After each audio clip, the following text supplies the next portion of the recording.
Roger Morgan, sport and spirit interview. I did my interview on Coach Pettaway, Southeastern University defensive coordinator, which is a leader, mentor, and follower of Christ. That's a picture with Coach Pettaway celebrating with Corey after Corey made a play. What is the definition of sport and spirituality? Well, his definition is sport and spirituality goes together by they both go by regulations and rules. In sports, you have to follow a certain set of rules and regulations to succeed.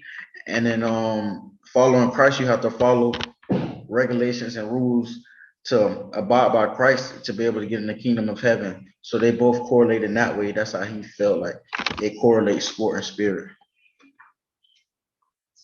How do you incorporate spirituality into your job? He does daily devotions, prayers.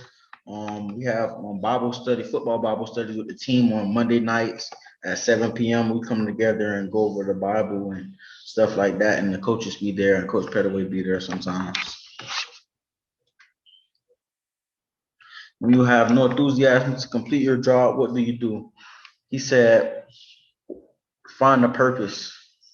Find a purpose on why you're doing it. Don't just wake up, and even if you don't feel like doing it, wake up and know your purpose of why you're out here doing a job. Don't do it just for the money. Do it for, it's a reason why you're doing this. So don't let nothing get you down or anything. Just stay up and know what's the worth of getting out of what you're working for. You got a family to provide for, kids, and that's pretty much it. That's Coach Pettaway. I think this is at St. Thomas game. We played them at St. Thomas game. How do you spiritually prepare for life's unknown moments? Well, he says you don't really spiritually be prepared for moments. You don't really know what's going to happen. So how can you really be prepared for it? You can have faith in Christ that everything is going to be right.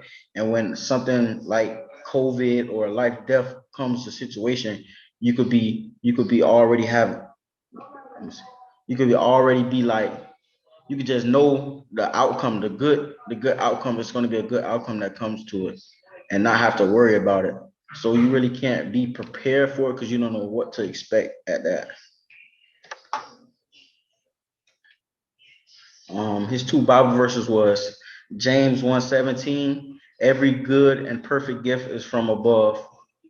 And the other Bible verse was Psalms 144:1. Praise be to the Lord, my rock, who trains my hands for war, my fingers for battle. What spiritual advice would you give someone who wants to be in your position? He wants you to understand that your job isn't promised.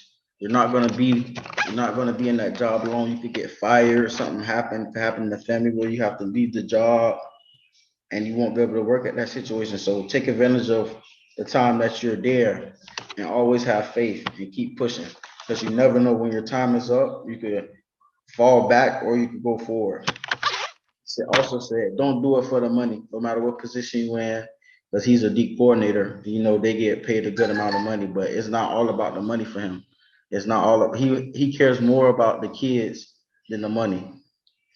And then also understand that this is a business. So no matter how many kids' lives you save, just know it's all about wins and losses. So back to what I was saying, no matter how many lives he saves, how many kids he takes out the struggle and brings them on the football team, his job is still at hand.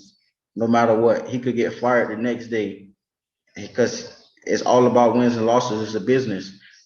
To him, it may feel like more of accomplishing something and helping the kids, but the higher sources, the higher people that's in front of him, all they care about is money and the wins and losses. I wouldn't say all of them care about the wins and losses, but most of them care about the wins and losses. That's Coach Pettaway. That's St. Thomas game. And that's it.